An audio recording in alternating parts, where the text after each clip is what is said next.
Okay. So we did this. Let's stop. Okay, let's start from here. Bismillahir Rahmanir Rahim. So it says the residents of the fire, the people who are and the people of the fire will then cry out to the people of paradise, saying, let's go to Araf, verse 50. Aid us with some water or any provision, right? Anything at all, right?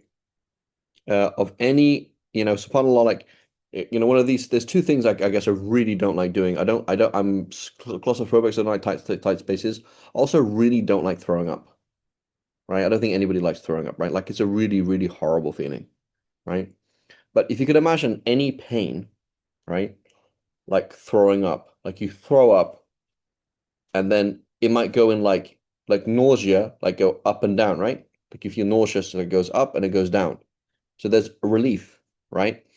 Um, Pain of something, it might be like throbbing, right? It comes like pain and then less, then pain and then less, and then pain and less, right? So you can imagine like you don't have the less. Notice the phrase, like with any provision, give us anything. Like it doesn't matter what, anything for some level of relief. But there's no relief, nothing, right? It's really important to understand that. Next time you have pain, well, yeah, like this is pain, emotional pain, physical pain, whatever it is, anxiety. Like imagine an anxiety that would never go away ever, right? Like you're anxious about something that doesn't stop. Like you're worried about something that worry doesn't stop ever. That's hellfire. Times, but then times it by 100, right? Doesn't stop. They reply, Allah has forbidden both to the disbelievers, those who took the faith of Islam as mere amusement and play and were deluded by their worldly life, right? Every single day, right? Every single time we open this book, subhanAllah, it's actually very difficult to read the Quran. One of the reasons why it's difficult to Quran is because there are so many pithy and profound statements. Like that itself, for like 20 years, you can just think about that verse. It's very hard to like just keep reading because it's like so powerful, right? Islam, they took their Islam faith as mere amusement. It's not important. Islam is not important, right? My kids, they listen to Native Deen. I don't know if Native Deen is still, it's like they're listening to stuff from that. I don't know when did Native Deen even begin? I don't know what it was, but they like listening to Native Deen. So there's this line that in one of the songs of Native Deen, and it says, like if you know your enemy, you know you know you if was it? Comment is like if you know your enemy, you know your deen. Like just think about what Shaitan wants you to do, right? Um, just think about what does Shaitan want you to do? Like think for example, you try an argument with your husband, argument with your wife, like that's what Shaitan wants, right? So like, oh yeah, yeah, don't do that.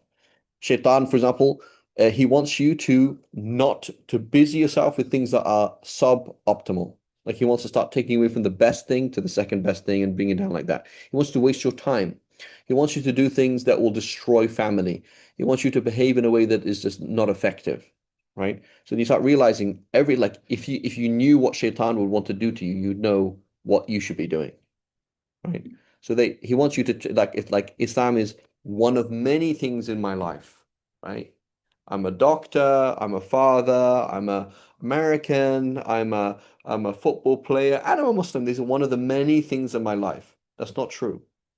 Deen is the app, the program that organizes everything. That's called Deen, right? You're a father vis-a-vis Judgment Day. You're a sports player vis-a-vis Judgment Day. You are whatever it is, a citizen vis-a-vis Judgment Day. Everything is vis-a-vis, looking at Judgment Day. From that muntalaq, from intilaqan min yawm al-qiyamah. I'm starting from Judgment Day. I'm standing before Allah. This is everything that ever counts and ever will count. And I come back and I judge how I walk, talk, speak, every single thing. Every single thing, right? It's not a joke. It's not one of many things in my life. It is my life, right? as mere amusement and play, and were deluded by the worldly life. And what does worldly life mean? It is not what you do, it is why you do things. It is not what you do, it is why you do things. Allah will say, today we will ignore them just as they ignored the coming of Judgment Day. In reality, it doesn't say ignore. Who knows what it actually says? اليوم ننساكم ننساهم كما what's the Arabic? Where is it? ننسى.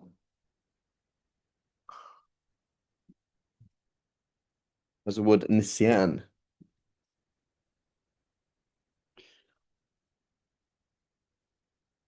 I'm in class, Habiba. Huh? You can work here. Come. Yeah, we called to bring your chair.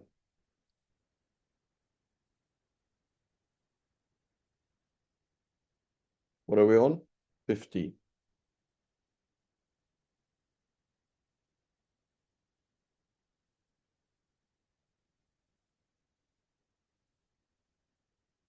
ننساكم, yeah. فاليوم ننساكم. Today we forget you. كما نسوا لقاء يومهم هذا.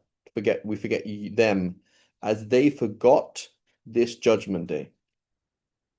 Okay? So is that literal or is that metaphorical?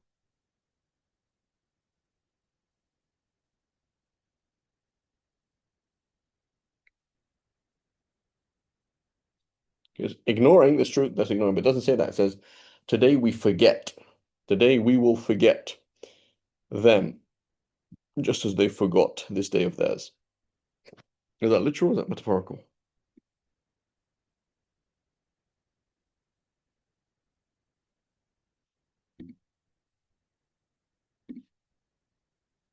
Allah doesn't forget. So Allah is not speaking the truth here, Sister Ma'ab. This verse is not true.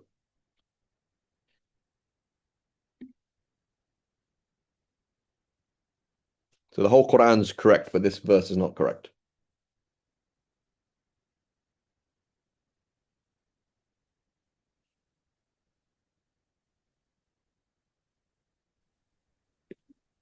Forget about saving them. So the question is it true or is it not true? It is true. Okay, so Allah does forget then. Of the sifat No, of Allah is a nisyan, that He forgets. I think the Quran that you're reciting is true, right? Okay, Explaining it won't be correct. say it again. What's the last one? So the Quran that we're reciting is true, but you said? The way you're explaining it in English, as in if you were to literally translate it like that, that Okay, the so it's not translation. literally true then. It's not literally true. Yes. Okay, so do I have a license now to interpret anything in the Quran that I don't like as metaphorical? No. Like, for example, Allah mentions in the Quran, لِلذَّكَرِ مِثْلُ حَظِّ الْأُنثَيَيْنِ, that a boy, when he's inheriting, the son when he inherits gets twice that of his sister. So I'm going to say it doesn't mean boy and girl. It means hardworking and not hardworking. So if you're hardworking, you get twice of that which you inherit from somebody who's not hardworking. Okay, hardworking. Or I'm No, going to you say can't. girl means married. So if you're married, she gets half because she has a husband that's going to support her. And if you're not married, then you count as a boy. Can I do that? No. So No. can we agree that there is such thing as metaphor in the Quran? Yes. How? I have one example. Okay, what about in Surah Al-Fatiha? Is anything in the Surah Al-Fatiha that's metaphorical? Ihdina sirat mustaqim. Is there a sirat? Is there a road? Okay. Yeah. That's a metaphor. Metaphor, okay. ذلك الكتاب. Is it that book or is it this book? It's using dhalika, meaning But it that, means but this referring to book. this. Yeah. Yeah, it means this. So that's metaphorical, right? Is it a book? Like, is it actually, so the Quran is written as a book, it's not a book. Yeah, it's That's not a also book. metaphorical, right? Yeah. فَمَا رَبِحَتْ تِجَارَتُهُمْ Their trade did not prosper. What trade? أُولَٰئِكَ الَّذِينَ اشْتَرَوُا الضَّلَالَةَ بِالْهُدَىٰ They have bought misguidance for guidance. Did they literally buy it? They went to the store and they bought. They said, "Can I please have? I will give you. I have a credit card that gives guidance, and I will exchange guidance for misguidance." They actually bought misguidance. Can you physically buy misguidance? No. Right. So can we agree that number one, that metaphor exists in the Quran, and number two, it exists basically on every single page. Okay. So metaphor is very common in language in general, English, Arabic, Urdu, you name it, right? The only language that doesn't speak in metaphor is coding, right? When you're coding, you do not speak in metaphor, as far as I know. Anybody using coding? Right? Imagine if you're coding and it's like, it's metaphorical, right? It's like, what's the point? If I'm coding and it understands it metaphorically, that'd be problematic, right? So when you code, you don't code in metaphor. That would be stupid, right? That would be pointless. But in reality, code is metaphor because you'll use words that mean something in English, but have a metaphorical use, meaning in that language, it's true, right? Like I'm sure you're going to use a word in coding, like like this word means this, but doesn't actually mean that. Okay. So anyway, metaphor exists, and it exists in the Quran and the Hadith. Not a problem. Okay, so number one. The question is, when Allah describes himself, when Allah tells him about himself, when Allah is telling us about our Aqidah, who and what is Allah, which of these descriptions do I take metaphorically, and which of these do I take literally? Okay? So here we're going to say Al-yawma namsahum. Today we will forget them. We say that's metaphorical. It is as if we will forget them, in that we will not look after them and we will not forgive them, right? But it is logically impossible for Allah subhanahu wa ta'ala to forget something because Allah أَلَا يَعْلَمُ مَنْ خَلَقَ Allah subhanahu wa ta'ala says, doesn't he who creates know? If Allah is keeping you in existence and making you do what you do, right? If it's la hawla wa la quwwata illa billah, every single thing happens directly because Allah makes it happen, kun fayakun, then how could these people be in hell and be punished without Allah knowing about it? It's not possible.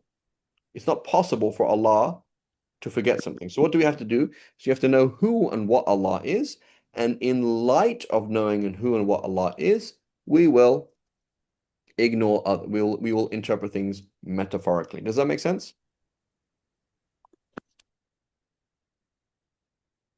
Okay, so it's very important to understand there's a whole group of Muslims today. In fact, majority, you can almost say like almost becomes the majority, almost becomes like the widespread idea that we do not do what we just described. Okay? They say no, everything that Allah says about himself is true, meaning literally true. Does that make sense? So they will say it's a bid'ah and it's wrong and your aqidah is off if you don't literally accept every single thing.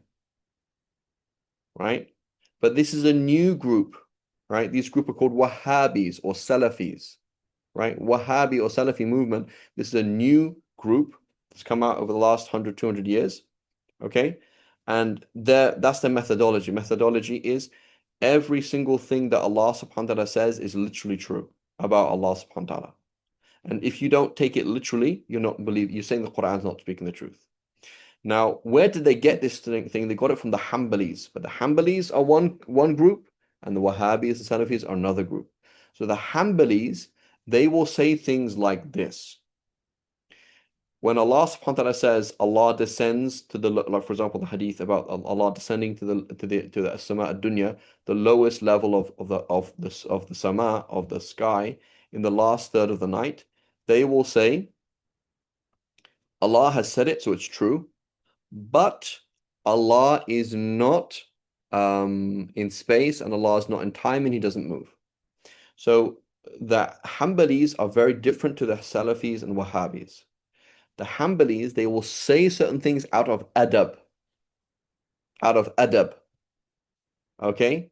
But they don't mean what the Salafi or Wahhabi means. A Salafi says Allah subhanahu wa ta'ala has told us on the tongue of His Prophet in a Sahih Hadith that in the last third of the night, Allah subhanahu wa ta'ala descends to the lowest heaven and says, who will ask my forgiveness that I may forgive to him, who will ask for me so that I may give to him, etc. It's a well famous hadith. The Hanbalis, they say, Allah is not an object, He does not move. Allah is not in space, He is not in time, He doesn't descend up and down. However, the Prophet ﷺ said it, so it's true. So it's an issue of adab. That's how the Hanbalis speak. The Hanbalis, they speak with adab like that, right? But they don't mean that it's literally true. Okay? When Allah subhanahu wa ta'ala says, Yadullahi fawqa aydihim, Allah's hand is above their hand. Okay? They say Allah subhanahu wa ta'ala has described Himself as having a hand.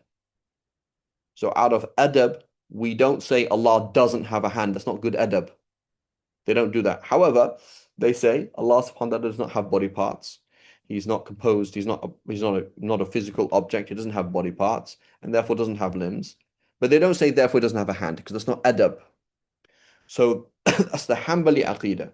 So the Hanbali Aqidah in terms of what they believe is the same as the Ashari and the Maturidi Aqidah. Okay? The Hanbali Aqidah in terms of what they believe is the same as the Ashari and the Maturidi Aqidah. The issue is in terms of how they say it.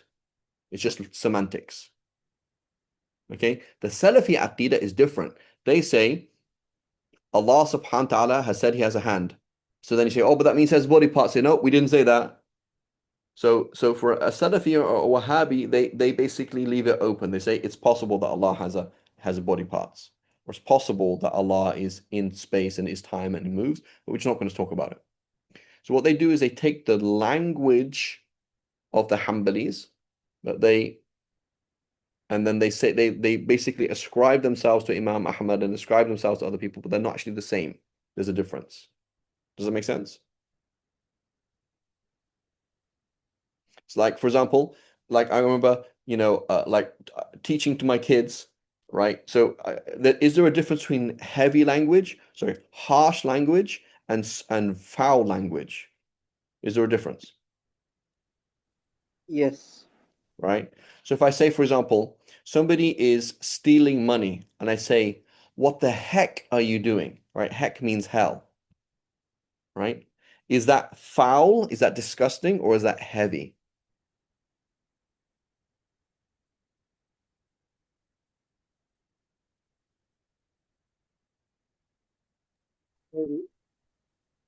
Is it foul? Is it disgusting?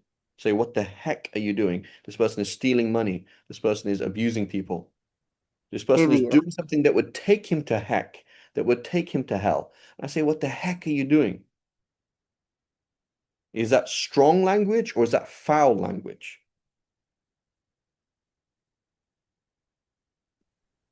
Strong. Strong, right? So now a kid listens to me, so well, Sheikh Farid just said, what the heck? So I can say, what the heck? I'm like, no, you're not using it in the same way that I'm using it. So it is not wrong to say, what the hell do you think you're doing when you're talking to somebody who is engaged in the haram? The problem is when you use the word hell out of context. That's disrespectful. It's not haram, but it's disrespectful. You're not treating this huge sign of Allah's wrath, hell, in its real thing, right? So somebody's like, hey, the Lakers are going to make it this year. Like, hey, what the heck are you talking about, bro? Like, have you seen heck? Have you seen hell? Like, is it like they're like, oh, hey, did you get the soda? Oh, what the heck? What the hell? You didn't get the soda? It's like, really? You're using the word hell because somebody didn't buy the soda? Like, that's like very extreme.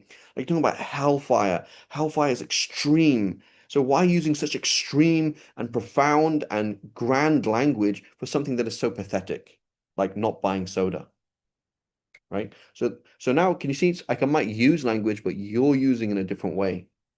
This kid is saying, "Oh, what the heck? What the hell?" I'm like, "Hey, don't say that." I say, "Oh, but Sheikh Fadi, you just said that. You just said what the heck? You said what the heck?" There's a different context, right?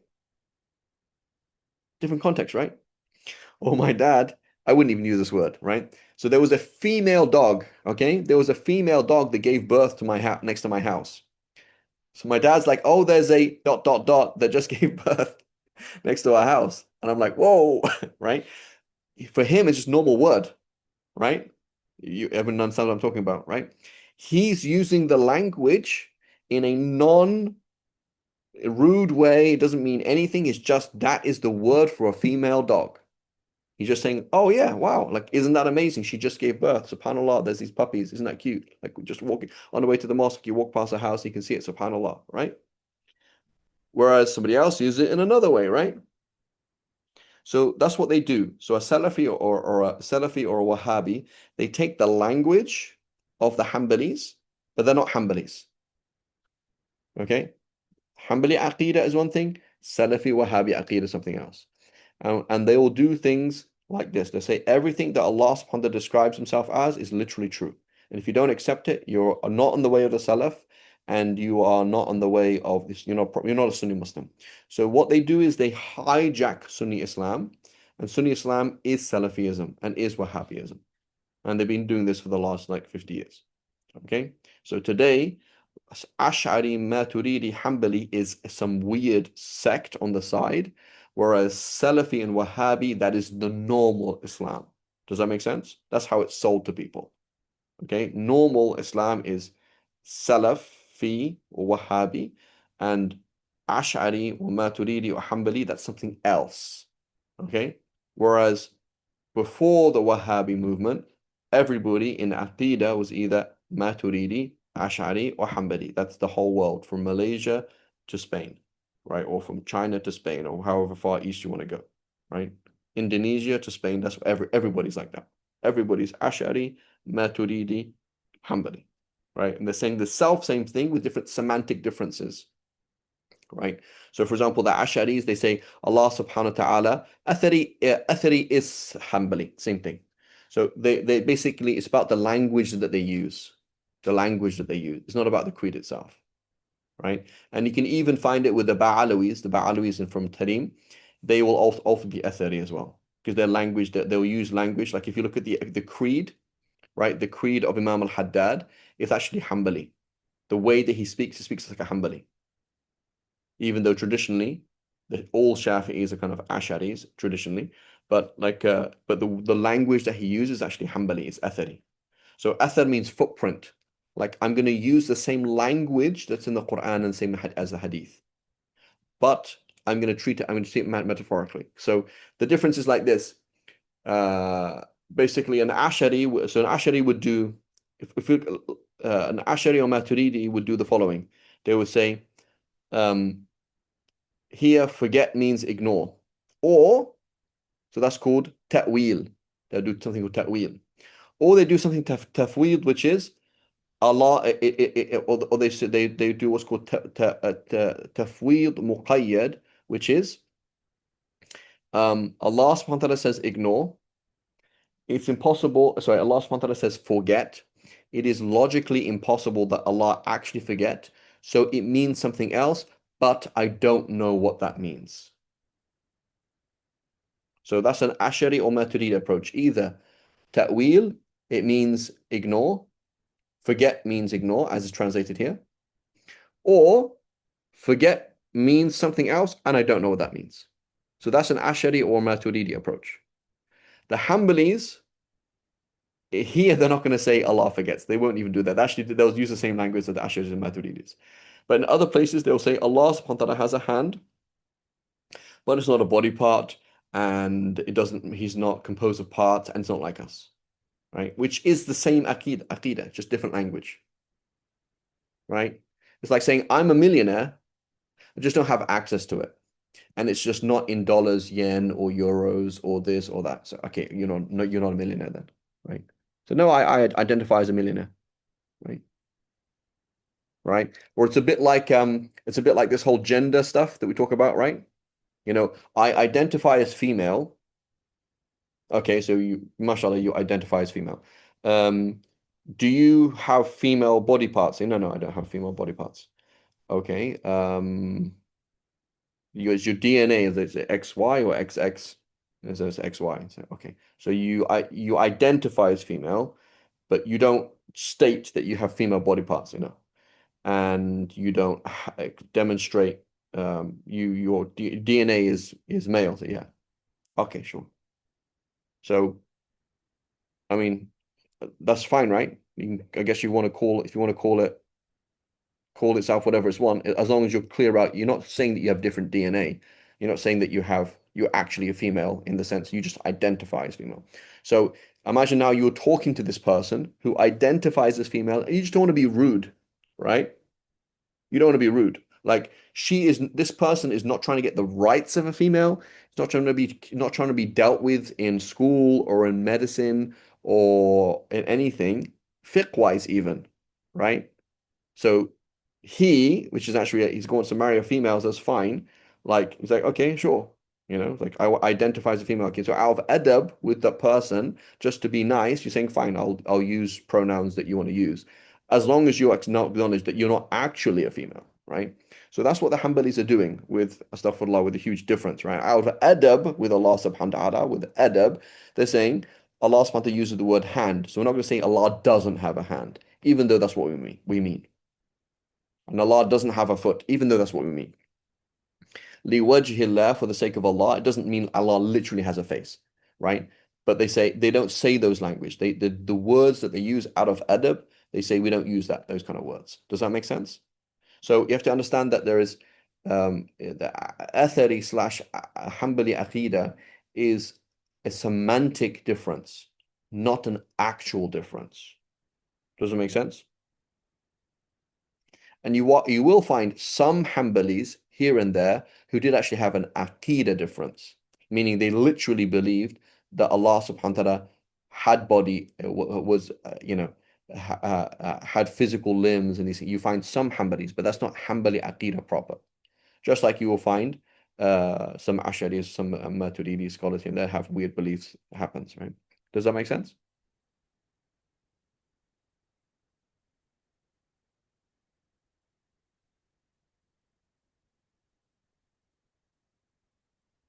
So if we go around the journey, we came to a verse of the Quran.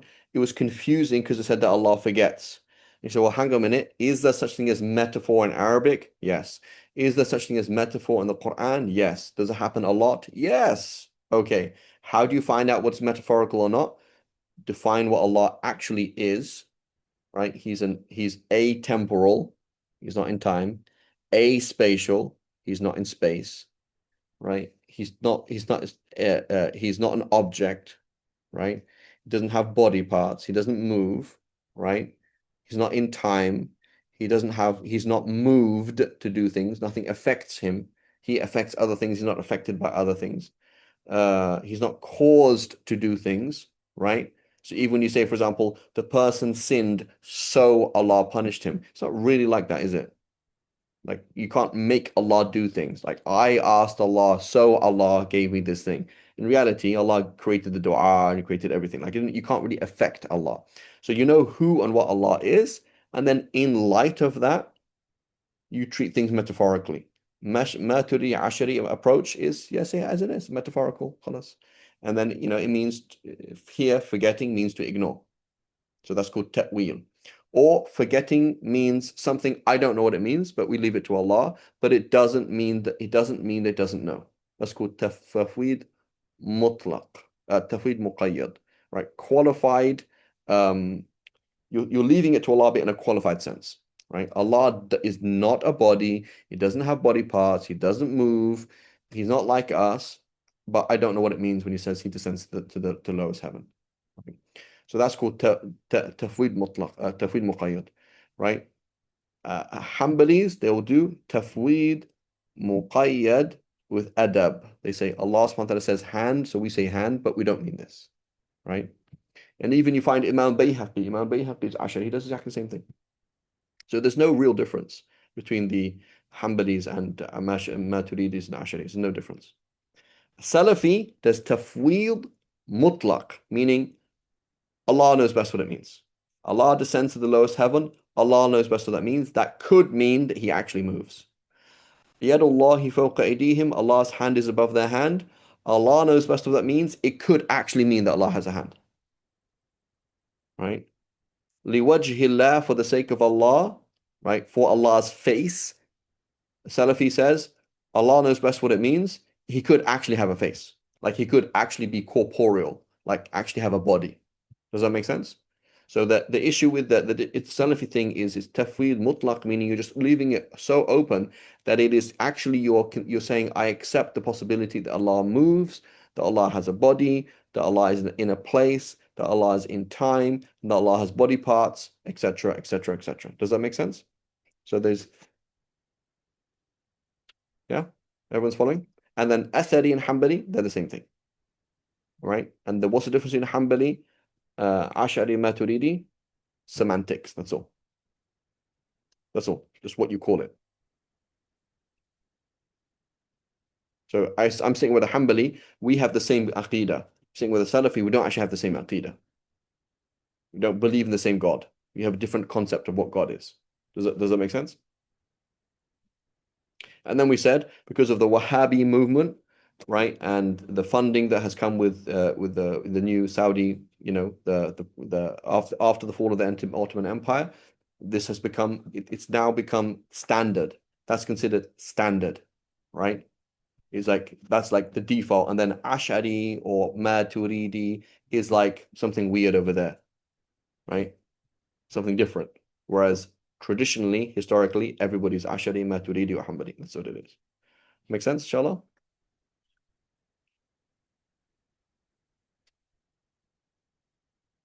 Everyone's following? Yes.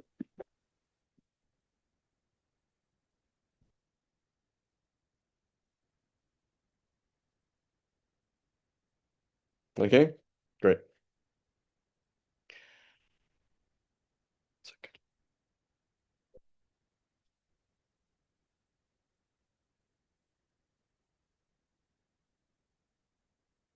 Okay. Okay. So we have certainly brought them a book which we have explained, which we explained with knowledge, a guide and a mercy for those who believe. Do they only wait for the fulfillment of its warning? Is that all they're doing? They're waiting to be punished? The day it will be fulfilled, those who ignored it before will say, the messengers of our Lord certainly came with truth. Are there any intercessors, given that we've messed up and that we have not accepted this message? Is there anybody who can intercede for us, who can plead on our behalf? Or can we be sent back so we may do good, unlike what we used to do? Certainly, they will have certainly ruined themselves, and whatever quote unquote gods they fabricated will fail them. Right? Here's another example of metaphor. Allah frequently mentions in the Quran that there's no intercession. There's no intercession. Right? But is that literally true that there's no intercession on Judgment Day? The people have no intercession. No, it's not true. So the Quran is not true. It's again exaggeration in language, right? Yeah, so it's metaphorical, like meaning the kafir will not have an intercession, right? You cannot intercede for a kafir, but will there be such a thing as intercession? Yes. The Prophet ﷺ told us about his intercession for the sake of the believers, and the intercession of the prophets, of the messengers, of the righteous. The people will be intercede for each other, right? We will be, may Allah protect us all, we might be in hell, right? And one person in this class will be in heaven, and you say, hang on a minute, where are all these people that used to be in this class, right? And they will say, and he'll say, Ya Allah, please, these people, they were in a class, they used to study Quran, etc. Please take them out of hell, right? That's for a believer. So there's a general statement, there's no intercession, right? And then, but then there's specific things, right? So that's a type of metaphor in reality. Generalizations are a type of metaphor, right? Okay. Indeed, your Lord is Allah who created the heavens and the earth in 6 days, then established himself on the throne. Right? Same discussion. Right? Where's the verse? This is 55, right? No, 54.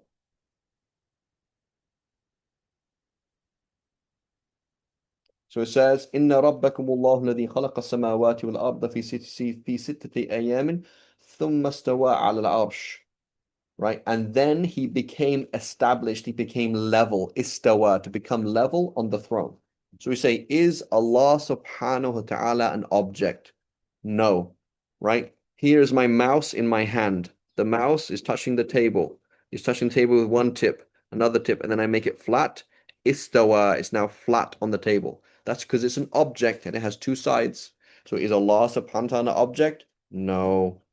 Does Allah move? No. So what does it mean? ثُمَّ اسْتَوَى عَلَى الْعَرْشِ. Again, three approaches of Sunni Islam. Istawa ala arsh. Use the language of the Quran while saying Allah is not an object, he does not move, he doesn't have body parts, he doesn't sit. He doesn't if he has a throne, which he doesn't sit on it in the sense that we sit on it. The way that Allah subhanahu wa ta'ala has a throne, not like us. Okay? So that's Hanbali. Use the language out of adab, but leave it as it is. Okay? And then Ashari Maturidi, meaning ثُمَّ اسْتَوَى عَلَى عَرْشٍ أي ظهرت قوته. And then his strength became, his might became apparent to creation. Right? He created the heavens and earth. And then those things of his creation, just as a king sits on the throne, it's like, oh, it's a sign. ظهرت علامة قوته. The signs of his power became clear to his creation, right? Or another Ashari Maturidi approach would be Allah knows best, but Allah doesn't move, he doesn't walk, he doesn't talk, he doesn't sit. Does that make sense? Salafi approach, ثم استوى على عرش, Allahu a'lamu bimuradihi, Allah knows best, and I concede, and I accept that it possibly means that Allah moves and he sits and that he has body parts. Right? That's Salafi Aqidah. Does that make sense?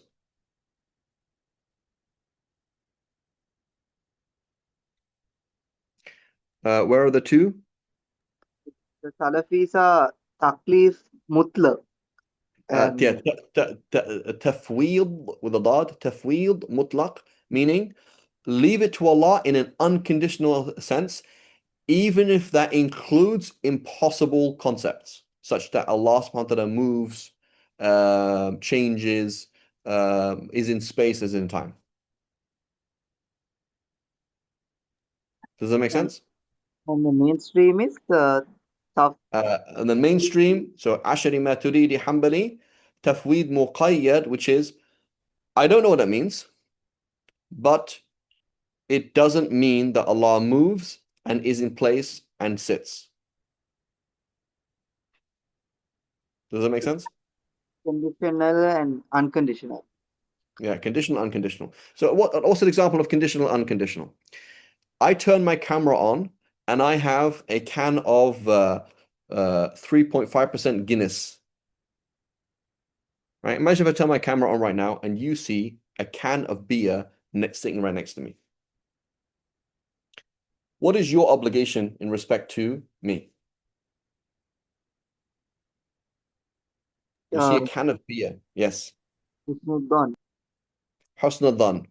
So are you obliged to figure out why there's a can of beer next to me? No. No. But you have to do tafweed muqayyad. You're saying, I don't know why Sheikh Farid has a can of beer next to him, but as far as I know, this is a Muslim brother. He's religious. For some random reason, he has a can of beer there. It must be for some reason. I don't know what that reason is, but I know he's not drinking beer. Okay? That's the obligation that you have to have. So that's tafweed muqayyad. I don't know what's going on, but I know this person is not drinking beer. Okay? Does that make sense? Yes. I spoke to some sister, non-Muslim sister. What's the assumption? I don't know why Sheikh Farid Dingle is talking to this sister. I'm assuming it's all healthy. That's all, right? That's called tafweed.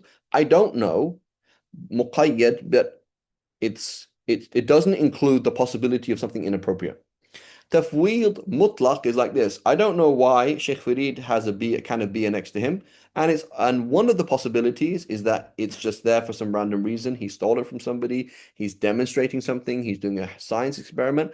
And one of the possibilities is that he's also drinking it sinfully. That's called tafweed mutlaq. I don't know what's going on, but it's open, right? I didn't cancel the idea that he's actually sinfully drinking beer. Sheikh Farid is talking to some lady. Maybe something inappropriate is happening as well. That's tafweed mutlaq. You just left it open. So the obligation with Allah subhanahu wa ta'ala, Allah is talking about himself. I don't know what that is, but it doesn't include moving, being in space, being in time, having body parts, right? Whereas a Salafi doesn't say that. Salafi does tafweed mutlaq, okay? And they just leave it open, and then they will defend themselves by quoting Hanbalis, because Hanbalis will use similar language, but Hanbalis don't mean that. Right? Like Ibn Taymiyyah, he says, like Ibn Taymiyyah is Hanbali, he says, is Allah in the sky? Yes. But then he says, not in the sense that something is above and below him. So, well, Ibn Taymiyyah, what does that mean then, right? Like if you say Allah is in the sky, but not in the sense that something is above and below him, that means he's not in the sky. Correct? Like if you say I'm in the room, and you say, but not in the sense that there are 6 sides of the room around you, then I'm not in the room, right? So Ibn Taymiyyah, why did he say that? Out of adab. Allah subhanahu wa ta'ala says, "Amintum man fis sama." Allah subhanahu wa ta'ala is describing himself as fis sama. Right? Amintum man fis sama. Do you feel safe from the one who is in the sky? Allah has described himself as being in the sky. So out of adab, they use the language, but they don't mean that. Does that make sense? So when Ibn Taymiyyah says Allah's in the sky, he doesn't mean what a Salafi means by when Allah's in the sky. Does that make sense?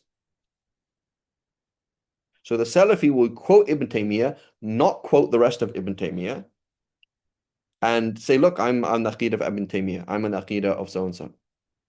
They'll just cherry pick, right?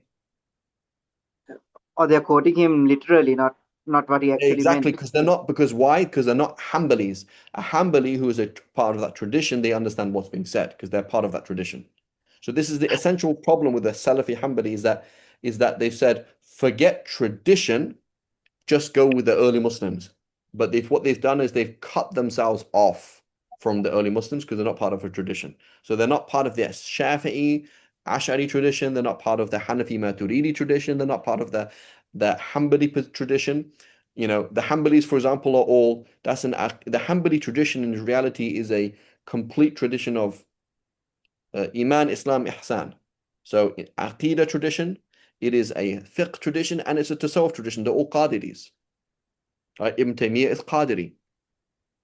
Right? Most of the early Hanbalis are all Qadiris from Abdul Qadir Jilani.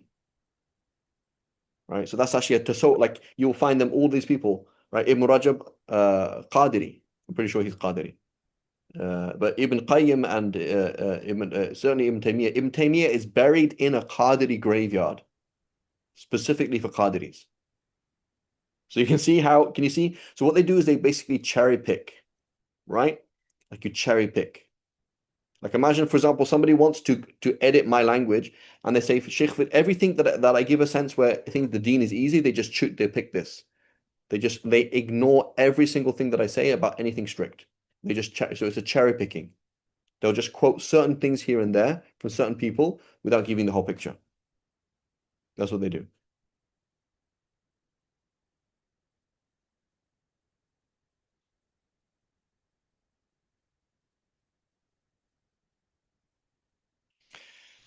Okay, makes sense, inshallah? So same concept again and again. ثم استوى على العرش. Again, repeat. Salafi Aqidah. Allah knows best what it means that Allah is on the throne, but it is possible that Allah moves and sits. It's possible that he's in space, it's possible that he's in time, and that there's something above and below him. Right? And then they will defend that with Hanbali language and language from the Salaf. Right?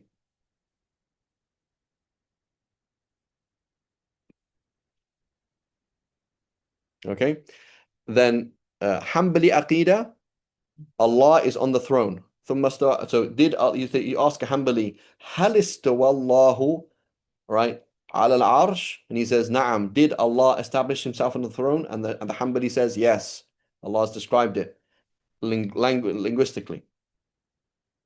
But the Hanbali does not believe that Allah is a body. He does not believe, but he does tafweed mutlaq and muqayyad, meaning he doesn't believe that Allah moves, etc. Okay? The Ashari Maturidi, they might know do ta'wil. They might say, ثُمَّ اسْتَوَى عَلَى الْعَرْشِ, it means X, Y, and Z. Right? So so here it says then establish himself on the throne. He doesn't translate it in any other way here. He just translates it literally. Right? Sometimes he translates it literally, sometimes he doesn't, right? Because the translator is an interpreter at the end of the day, right? And the translator is an interpreter at the end of the day. Right? So what was it?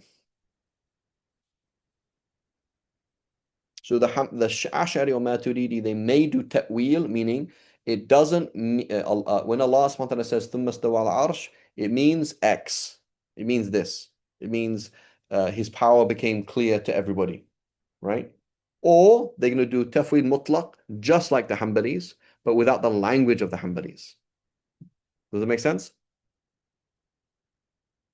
So if you ask an Ash'ari, هَلْ اسْتَوَى اللَّهُ عَلَى الْعَرْشِ, they're going to say no. Say, well, doesn't Allah say that? So, yeah. Allah didn't say, he said, ثُمَّ اسْتَوَى عَلَى الْعَرْشِ. He didn't say istawa. Like istiwa is not of the sifat of Allah. He said istawa al-arsh, that's a metaphor, right? Does that make sense? So it's a metaphor and it means something, but Allah knows best, right? And so Imam al-Ghazali, so again, a Hanbali, a Salafi can come along and say Imam al-Ghazali is one of those too, because Imam al-Ghazali was against ta'wil. He was Ash'ari, but he was against ta'wil. So they're going to come along and say, look, even Imam al-Ghazali agrees with us. Say there's a difference between Imam al-Ghazali and you. You do tafweed mutlaq, whereas Imam Ghazali does tafweed muqayyad. So Imam Ghazali says, listen, on Judgment Day, do you think Allah is going to ask you why? Allah is going to ask you what you believed about him, but Allah is not going to ask you what does this word mean, right? ثُمَّ اسْتَوَى عَلَى الْعَرْشِ. Allah is not going to ask you what it means. So your obligation is not to explain it. Your obligation is to believe that Allah is powerful, Allah is one, He doesn't move, He's not like us, He's not in time, He's not in space. That's your obligation.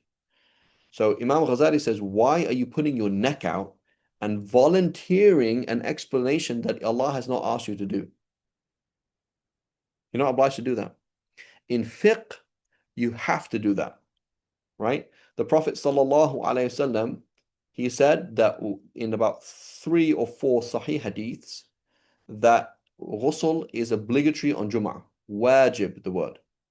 Okay, why do I have to put my neck out and say, Ya Rasulullah, you didn't really mean wajib, you meant sunnah? Why? Because A, there's evidence, and B, because it's practical. Like I'm in the situation. If it's wajib and I'm about to miss Jum'ah, then I have to go and make ghusl, right? So I either have to go and make ghusl on Jum'ah, or I have to go to the khutbah.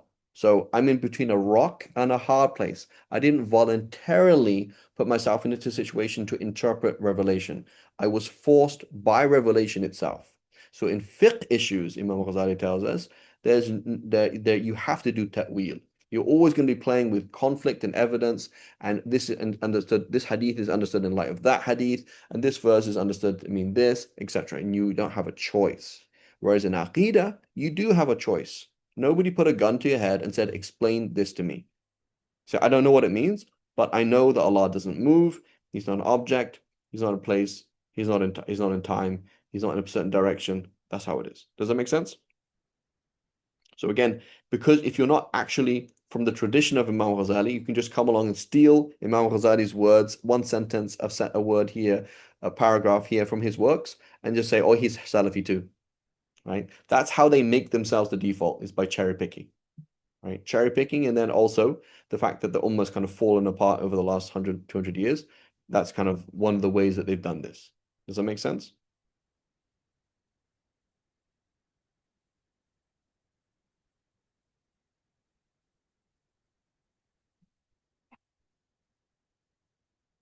And case in point, okay, case in point. I just bought a book from Indonesia, okay? So Indonesia is a wealthy country or a poor country? Poor? Poor country, right? So no surprise, surprise, there's a spread of Salafism in Indonesia because they don't have money, and Saudis come in and spend money there and promote their aqidah. Okay, so I bought a book from Indonesia, okay, and it arrived, and it says it's called The Tawbah of Great Ash'aris. How many Ash'aris have made Tawbah from their Ash'ari aqidah? So basically, Ash'aris themselves have made Tawbah and left their aqidah. And then it says, وَمُلْحَقٌ لِلَطِيفِ da, da, da. Key scholars from the four madhahib that have criticized the Ash'aris. So the book is basically trying to organize the history of Islam to make Ash'aris and Maturidis seem something that is fringe and criticized and weird, but the default normal thing is Salafi Islam. Meaning we just follow Dalil, we don't follow Madhab, and we just take all descriptions of Allah subhanahu wa ta'ala as literal, even if that implies that Allah subhanahu wa ta'ala is in a direction, has a body, etc., etc., etc. Right? So that's case in point. I'm experiencing this. Arrived like 2 days ago, whatever, a week ago. Right? So we're experiencing here, right? Indonesia, hardcore Shafi'i Ash'ari for the last 500 years, right? But suddenly, I got a freebie of Salafi Da'wah, right? They just gave me this book. They just added it to the book. Does it make sense? So, what's the book that I bought? Okay, what's the book that I bought was Al-Imdad by Ibn Hajar. So Ibn Hajar Al-Haytami, Shafi'i, Ash'ari, Sufi, Mufti of Mecca, right? You go into the past, look at the Muftis of Mecca, the Muftis of Medina, the Muftis of Damascus, the Muftis of Kufa, of Basra, of the Shuyukh of Azhar. They are all Ash'ari. Like, look at every single Shaykh al-Azhar for the last 500 years, Ash'ari, basically. Maybe one or two Maturidis, right? But suddenly, that's fringe and that's weird. Does that make sense? The ulama of Indo-Pak, Maturidi, Hanafi, basically. But now that's fringe. Hanafi is weird. Maturidi is fringe. That's like a sectarian group. That's like Shia. That's like Sufi, something weird, right? Everybody is Sufi aligned, right? Read Ibn Battuta. Ibn Battuta, the Rihla Ibn Battuta, is like a whole book, and he keeps everybody, everywhere he goes, everybody, like in the world of Ibn Battuta, which is the 500 years ago, a bit more than 500 years ago, the world of Ibn Battuta, he's coming from Spain, and he's traveling to China. The world that he sees, everybody is Hanbali, Maliki, Shafi'i, Hanafi, Maturidi, Ash'ari. Everybody he meets. That's the world that he interacts with. That's historically Muslims. So the issue then is trying to change history. So this book, for example, that I received, like trying to change history. Actually, they weren't Ash'aris. Actually, they weren't Maturidis. Actually, they were like us, right? It's a bit like, what color hair does the archetypal American woman have? See, the archetypal, what color eyes does she have, and what color hair does she have? The American woman. So if I go to blonde and blue-eyed, right? Well, since when then? So number one, is that true? Most people in America do not have blonde blue eyes, right?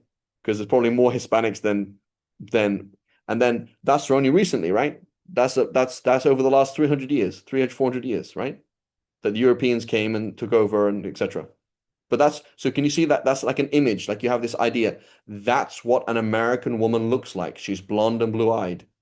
But that's not true today. And 500 years ago, that's not true. And 1,000 years ago, that's not true. And 10,000 years ago, it's not true. Like you're not American. So, I'm American, right? Make America great again. If you want to make America great again, then go home, right? Go back to Europe then, right? So can you see that? It's like a takeover, hijacking an idea, hijacking a paradigm. It's like you're not actually American. The natives are the Americans. So all these Hispanic people, all these African American people, all these Germanic people, send them back home. Go back home, right? So it's like that same kind of idea, right? You have this image of this is what Islam is, but traditionally that's not what it was. Does that make sense? Traditionally, everybody is Ash'ari, Maturidi, Hanbali in Aqidah, or Shafi'i, Maliki, Hanafi, Hanbali in fiqh. That's how everybody was for the last 1,100 years, basically. So everybody you meet. Does that make sense? And even the Wahhabi movement is originally an Aqidah movement. It's not a fiqh movement. So the Wahhabis were Hanbalis. So the Salafism is Wahhabi Aqidah plus ignore fiqh of the madhahib. Right? So that's Salafism, or like Ahl Hadith, right? Ahl Hadith in Indo-Pak, right? It's like, no, I just follow Quran and Sunnah. I don't care about Ash'ari, Maturidi, Hanbali Aqidah. I don't care about all these other things, right?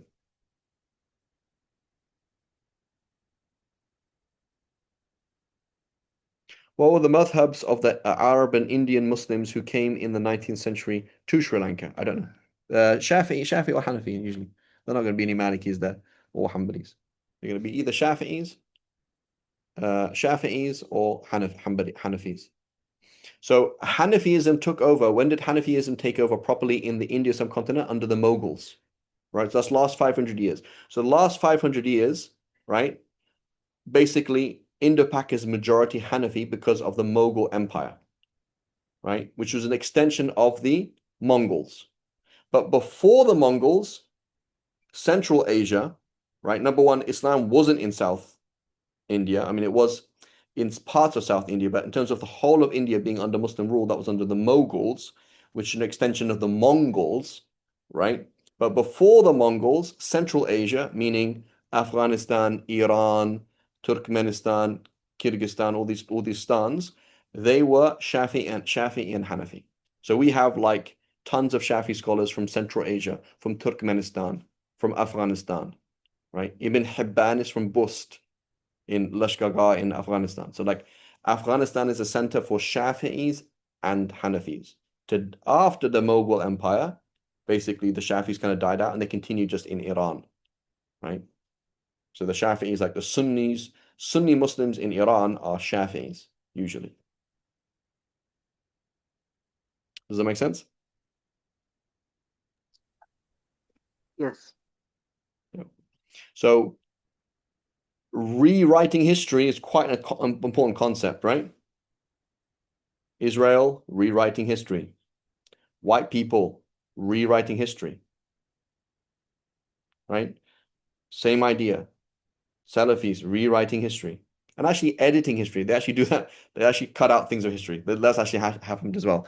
Printing things, actually cutting things out of books. Unfortunately, that's also happened. Like genuine deceit. Unfortunately, there's expressing your own opinion or bending facts. The other thing is actually genuine deceit, which also happens as well. Where like actually like there's something there in a book and it's cut out. Like the book begins with something, they cut it out. Right? Make sense? Okay. So that's a whole other discussion. So if you want to be a traditional Muslim, Ash'ari, Maturidi, Hanbali, Shafi'i, Maliki, Hanbali, Hanafi. That's you now align with Islam as understood for the vast majority of Islamic history, right?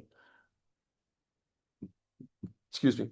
He makes the day and night overlap in rapid succession.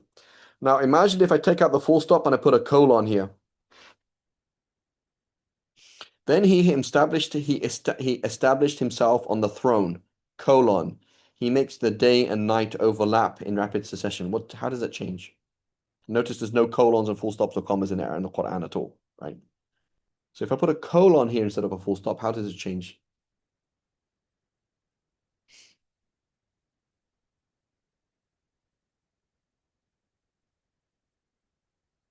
So two very important wars that are being fought right now. A war on history and a war on language. So if I ask the average person this question, they would not know the difference between a full stop and a colon because of this war that's happening throughout the world. It's not just on Muslims, throughout the world. A war on history and a war on language. Okay, so if I put a colon here, what does it mean?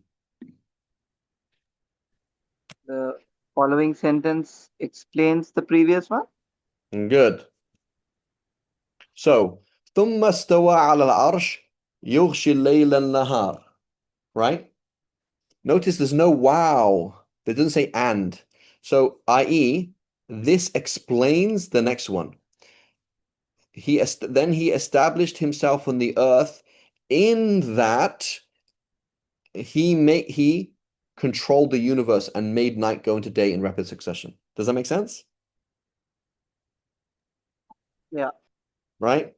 So the Jews say Allah's hands are tied together. غُلَّتْ أَيْدِيهِمْ وَلُعِنُوا بِمَا قَالُوا. Right? May their hands be tied together and may they be cursed because of what they said. بَلْ يَدَاهُ مَبْسُوطَتَانِ. Rather, his two hands are outstretched. يُنْفِقُ كَيْفَ يَشَاءُ. Colon. He spends as he wishes. Notice that? So you're like, oh, Allah has two hands. Habibi, it's saying that Allah spends as he wishes. And how do you know that? Because he explained it. He said, بَلْ يَدَاهُ مَبْسُوطَتَانِ. Rather, his two hands are outstretched. He spends however he wishes. Right? So this is language. Like, there's a difference between and no and. Right? Shayham and my friend are coming to visit me today. A better example, Shayham and somebody I like are coming to visit me today. Does it mean I like Shayham? No. No. Poor guy, right? Shayham and somebody I like is coming to visit me today, right? Shayham, comma, somebody I like, comma, is coming to visit me today. That means I like Shayham. There's one person who's coming to visit you, and that's the person you like. So and no and is really important. It's a super important thing. One explains it, right? So if you put a colon here, you would not be adding something to the Quran.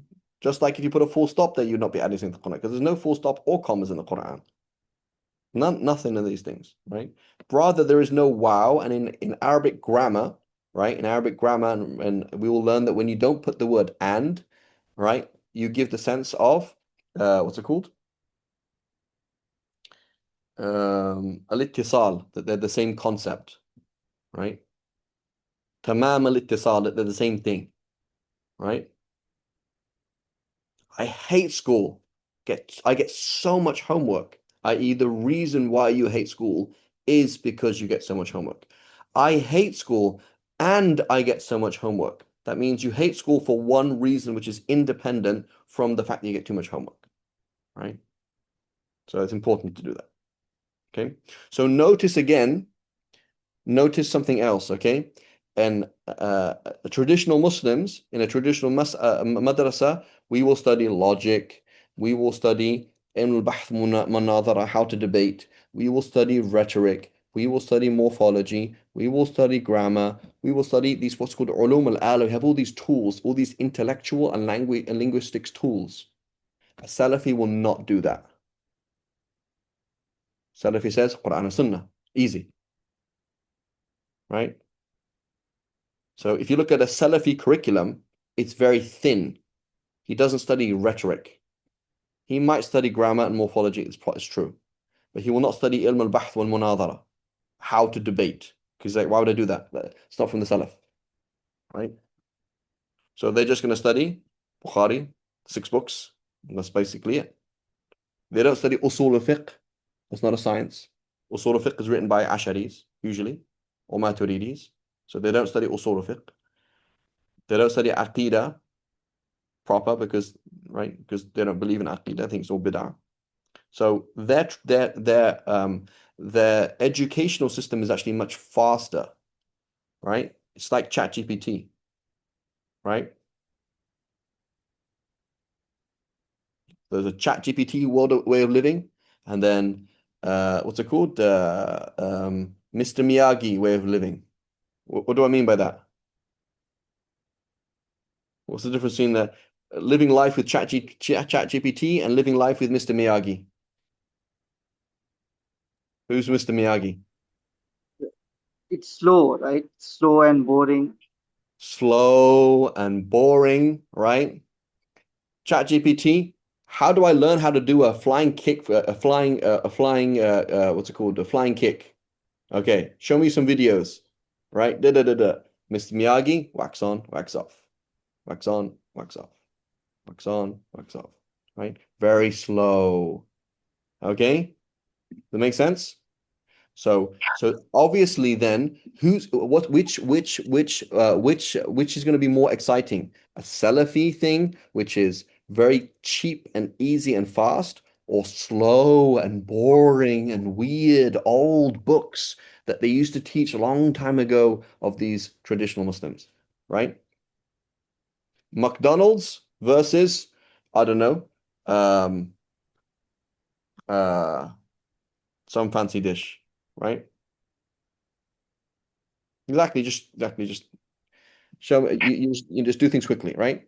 So that's why our generation, previous generations, and the khutbah is a good stage for Salafism. It's a very, very bad stage for Waraq Tawari, yeah, for example. But something more than that, something like really hard. Souffle, right? Souffle, like that's pretty hard to make. So yes, Waraq Tawari takes time, but is it super complex? I don't think it's super complex, right? Whereas there are certain things where like in order to make this thing is extremely complex, right? Souffle. We're talking about, so Waraq Dawali is a Palestinian dish that takes a long time to make, but souffle is a very complex French dish. Souffle, right? So like in order to make it, you actually have to train for a long time. Whereas a Salafi is easy. ChatGPT, hey, or Siri, is there any Sahih hadith on X? No. Okay, goodbye. Very simple. It's like life is very simple. It's simple and quick. And you have to borrow with metaphor and rhetoric and logic and all this. It's like really complex. So therefore, it's going to spread among people, the youth, faster, and it's going to spread among the uneducated faster. So that's why you'll find the default with uneducated people is they will be Salafi or they'll have Salafi ideas in their heads. Why? Because they can spread quicker, right? What's wrong with America? The Mexicans, right? What's wrong with America? The Muslims, right? That's an easy idea that spreads quickly. Like it would be nice. Like the problem with white America is we have too many Catholics around. The problem with white America is too many Muslims taking our jobs. That's a very nice and easy thing. So that will spread quickly. Whereas, well, the problem America is 1, 2, 3, 4, 5, 6, 7, 8, 9, 10, etc.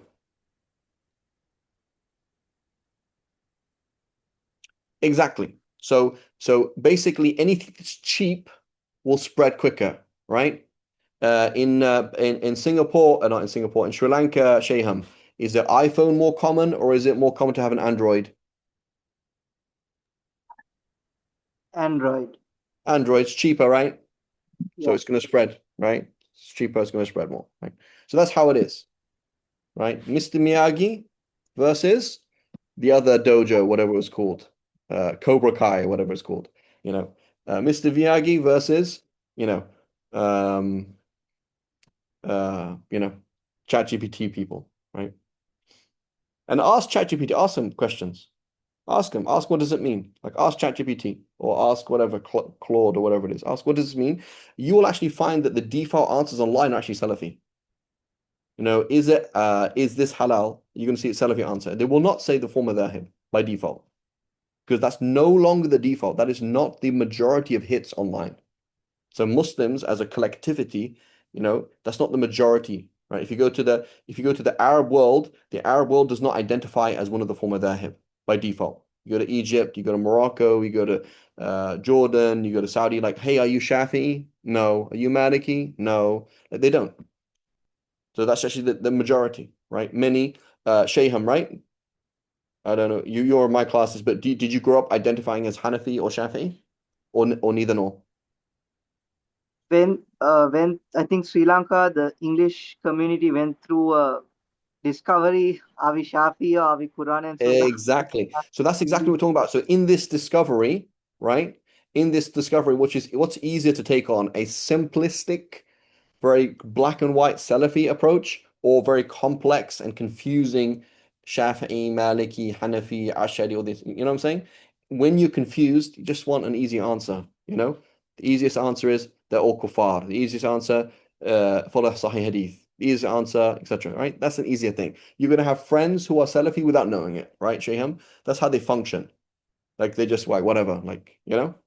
That's just what they'll yeah, do. Like ChatGPT, is there a Sahih Hadith that homosexual that, for example, is there a Sahih Hadith that lesbianism is haram? No. Okay, it's halal. Done. You know what I'm saying? So that's not really what a Salafi is going to say, but that is a Salafi approach, right? Does that make sense? That's how they function. Do you know how the history of what happened in same thing, same kind of issue? When did so in like 70s, 80s, you know?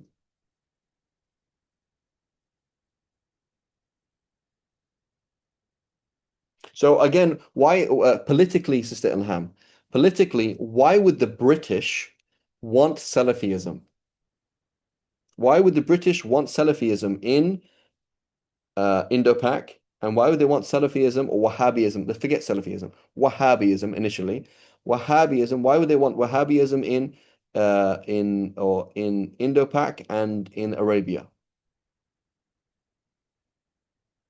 In the beginning of the 20th century. Which huge Muslim power identifies as Maturidi, Sufi, Hanafi.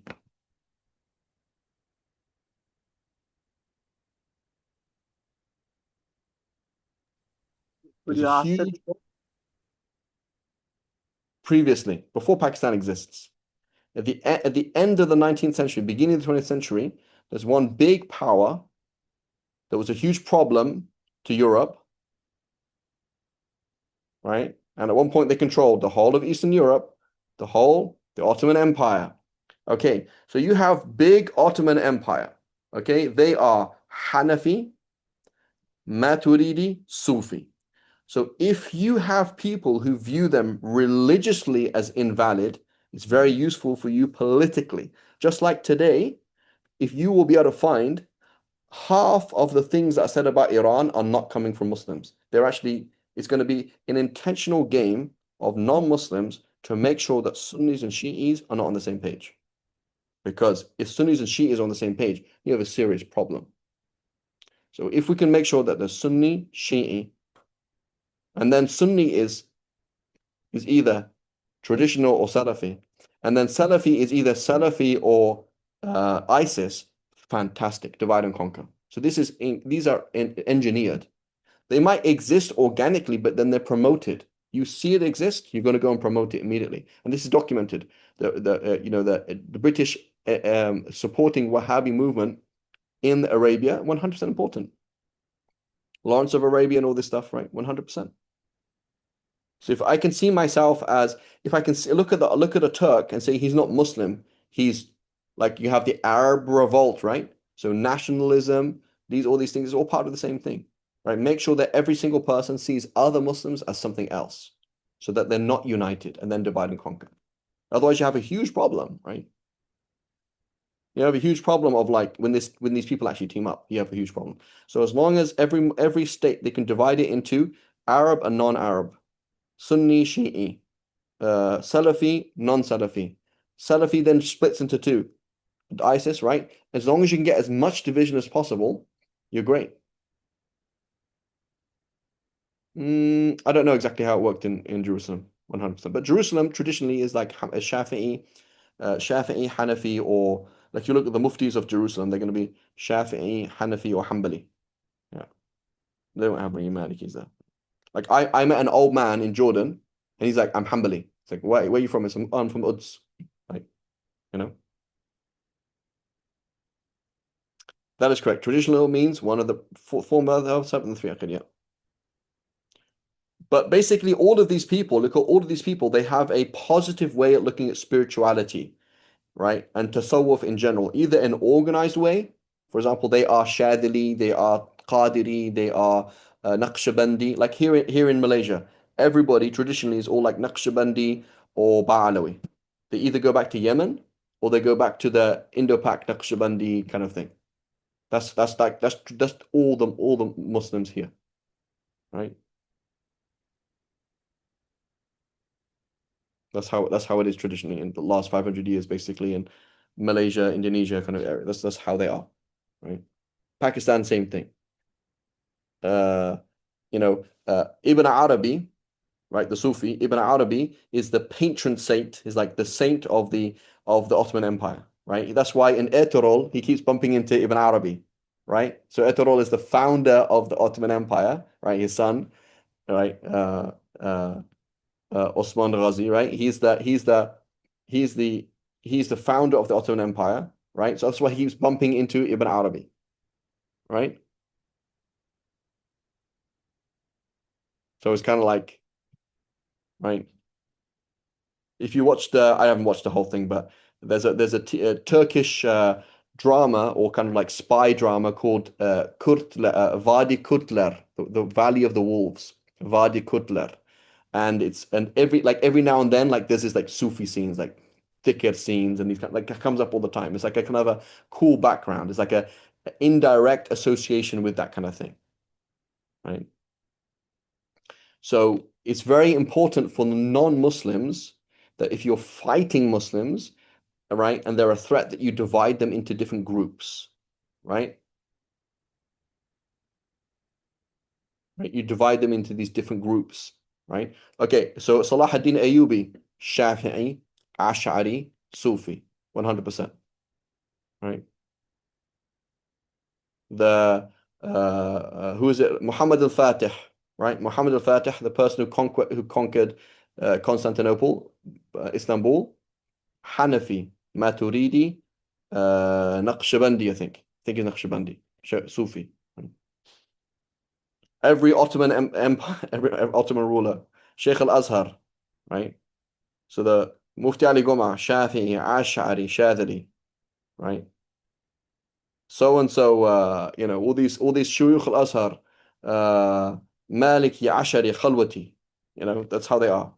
Mufti Taqi Uthmani, Chishti, Hanafi, Maturidi, the Grand Mufti of Jordan right now, Shafi'i, Ash'ari, Shadili, that's how things work.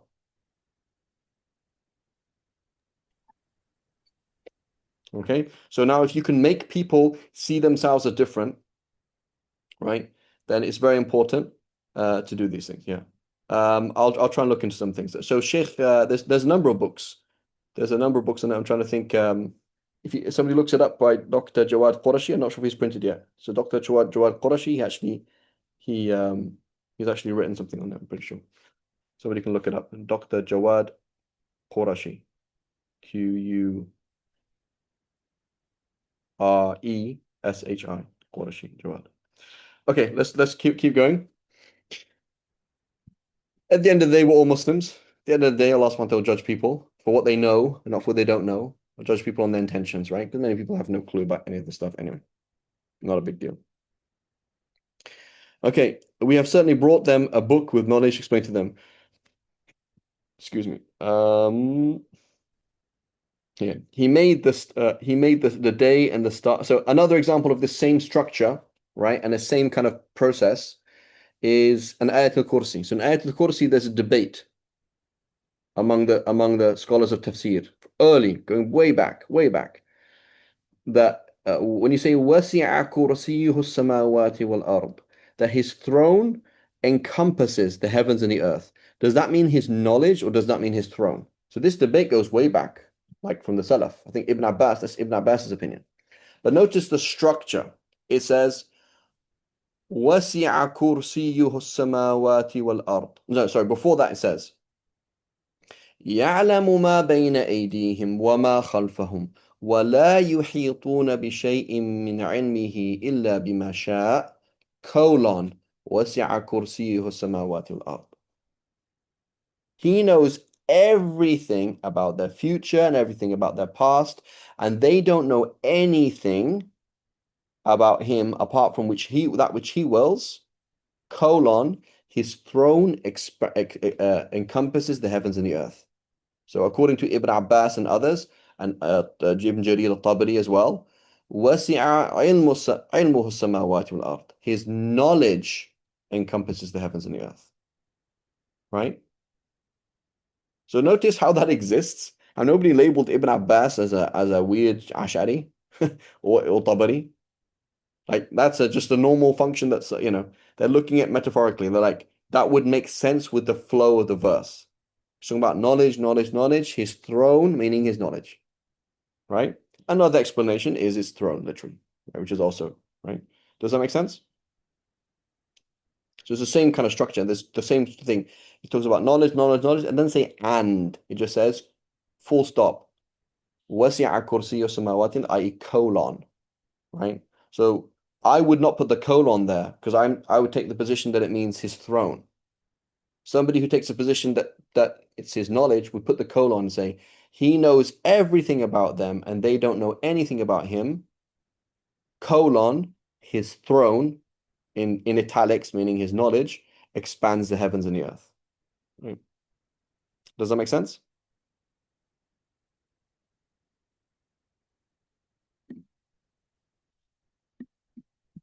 Yeah? Everyone's following me? Yeah.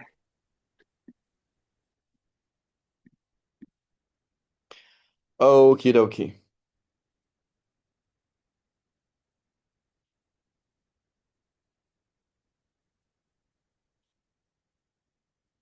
Where do we get to here? Blessed is Allah, Lord of the worlds. Call upon him humbly and secretly. And this is where we all lose the plot. You just spent the last 5 years blasting Salafis, Sufis, Asharis, Maturidis, this, that. You're not this. You don't understand history. Habibi, do you pray? Like when you pray, do you pray, or is it just a joke? So no, I don't really, like, I pray just quickly and just like get it done, but like not really praying. Okay, then you've lost the plot, Habibi. Right? You've just lost everything. So I know, for example, I know Ash'aris whose whole life it is to blast Salafis. That's their life. Just like dedicated their whole life to showing how stupid another group of Muslims are. Is that your life, Habibi? Like, get on with something and move on, and then look at the whole point of everything. The whole point of everything is Allah is august beyond august. Allah is more powerful than beyond powerful. And you're supposed to be broken before him, but you lost the whole point in a whole discussion about whether Allah is corporeal or not, and whether Allah is this and history and that, right? You lost the whole point. And this is what so many people do, right? At the end of the day, Habibi, do you pray? Yeah, okay, I don't really care then, right? When you do, or do you cry in sujood? No, I haven't cried ever in sujood. You have a problem then, right? You have a serious problem. You have more than an aqidah problem, right? If you've never cried in sujood, you have a problem. Because you don't know who Allah is, and you don't know who you are, and you haven't even landed on planet Earth yet. Right? Blessed is Allah, Lord of the worlds. Call upon your Lord humbly and secretly. Surely he does not like transgressors, like people who don't cry in sujood, or people who are not shaken to the core of how great Allah is. Right? So we have to remember there's levels of priorities right? So something might be really important, and I'm not saying it's unimportant. Like Ash'ari, Maturidi, Salafi, it's important.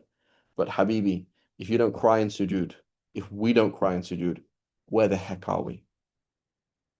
Honestly, like where the heck are we? Like you don't live a life of sin. You have no sins in your life. There's nothing in your life where you look back and say, Astaghfirullah al-Azim, that was really bad. Okay, that you're not brought to tears? No. Right? One of the ulama, he said, لِكُلِّ شَيْءٍ عَلَامَةٍ. Every single thing has a sign. Every single thing has a sign. There's a sign for everything. وَعَلَامَةُ الْخِذْلَانِ تَرْكَ الْبُكَاءِ. And the sign that you're God forsaking, that Allah subhanahu wa ta'ala has just said, failed, and just stuck that on you, that was years ago. You just a lost case, is that you don't cry. Right? And do not spread corruption in the land after it's been set in order. So here you are talking about Ash'ari Maturidi, and you don't care about the you don't even care, or how do you have your hands up here or a hands hand, that you don't care about the fact that destroying the universe with global warming and whatever. You don't care. That's a serious problem. And call upon him with hope and with fear. Indeed, Allah's mercy is always close to the good people. So now another thing is, you're not part of my group, so you're not included in Allah's mercy. Bro, who the heck are you to say that somebody is included in Allah's mercy or not? You didn't study with my sheikh, so you're not included. Habibi, shut up. Like honestly, you see this mentality. I know that I'm right and you're wrong, and I'm going to say it. But I'm not going to say who Allah gives mercy to, right? People like they have like it's my group. My group are the only people included in Allah's mercy. Who are you to say that? أَهُمْ يَقْسِمُونَ رَحْمَةَ رَبِّهِمْ. Did they divide up? So this is what happens. It's totally fine to be a part of a group. But it's a huge problem to now use that group to decide who Allah is going to put in Jannah, who's not. I don't know if Allah will. So I say your idea of Allah is wrong and you're sinful for believing that, but I don't know. Maybe Allah will forgive you and reward you because you did other good things. I don't know. Right? A kafir is going to hell. That's part of my aqidah. Otherwise, everybody else, I don't know. I know how bad I am. I don't know how good they are. That's the mentality of the believer. And especially with people who are another group than you. Especially with people, I know how bad I am. I don't know how good they are. Al-yaqeen la yazulu bil-shak, right? That's the principle in fiqh. Al-yaqeen la yazulu bil-shak. So I know how bad I am. I don't know how good they are. So it's one thing to say I'm right and you're wrong. Right? I will say this, tell somebody, Ash'ari, Maliki, Ash'ari, Maturidi, Hanbali, that is correct. Everything else is wrong. That's what I'm saying right now. Four madhahib is right, everything else is wrong. That's what I'm saying right now, 100%. As opposed to who's close to Allah, who's not close to Allah, who will be forgiven, who will be accepted. I don't know that. I'm not in that situation. Does that make sense, guys? So notice the Quran is talking on a much, much, much higher level than every single group possible and impossible. Above the Ikhwan, above the Shadiliya, above the Naqshbandiyya, above the Shafi'iyya, above the Ash'ari. It's like way higher than everybody. It's the level, is everybody is trying to look at this. There's a star up in the sky and they're looking at different sides of it. Everybody. But it's way higher. The Quran talks on a much higher plateau than every single group and every single scholar. Really important. Very important to understand that. Indeed, Allah's mercy is always close to those who excel in good. He is the one who sends the winds ushering in his mercy. When they bear heavy clouds, we drive them to lifeless land and then cause rain to fall, producing every type of fruit. And there you were judging people. Look at her with her 8,000 boyfriend. Look at her posting another inappropriate picture of herself. Look at him doing the same bad things again. Do you know where the rain will fall tomorrow? And do you know how she will change and how he will change? So never, ever look at anybody with disdain. You have no clue who this person is. Oh, she's like this. He's like this. Where's the rain going to fall tomorrow? Similarly, we bring the dead to life, so perhaps you'll be mindful. The fertile land produces abundantly by the will of its Lord. It's not you. Oh, I'm religious and he's not. The fertile land produces abundantly by the will of Allah. If Allah chooses, you will not do it. Whereas the infertile land hardly produces anything. This is how we vary our lessons to those who are thankful. Indeed, we sent Noah to his people And he said, O my people, worship Allah. You have no other God except Him. I truly fear for you the torment of a tremendous day. Let's stop here, inshallah ta'ala. So I need to log into another class, inshallah. We'll stop here. Lots of discussions today. Forgive me for going along, but that last point is the most important thing. Know who you are as a Muslim, know what's going on, but that doesn't mean that you can go around judging other people and saying, I'm better than this, or this group is better than this. You have no clue how Allah is dealing with. Kulli yawmin huwa fi sha'n. There's a whole world you have no clue on. That you have there's a whole world of things you have no idea what's going on. How people think, how Allah makes people think, right? Allah honestly makes people think on totally different levels, right? Some people just don't understand basic logic, basic language, but Allah is dealing with them in a different language, a different world, right? Okay, inshallah, we'll stop here. وصلى الله على سيدنا محمد وعلى آله وصحبه وسلم. سبحانك اللهم وبحمدك أشهد أن لا إله إلا أنت نستغفرك ونتوب إليك.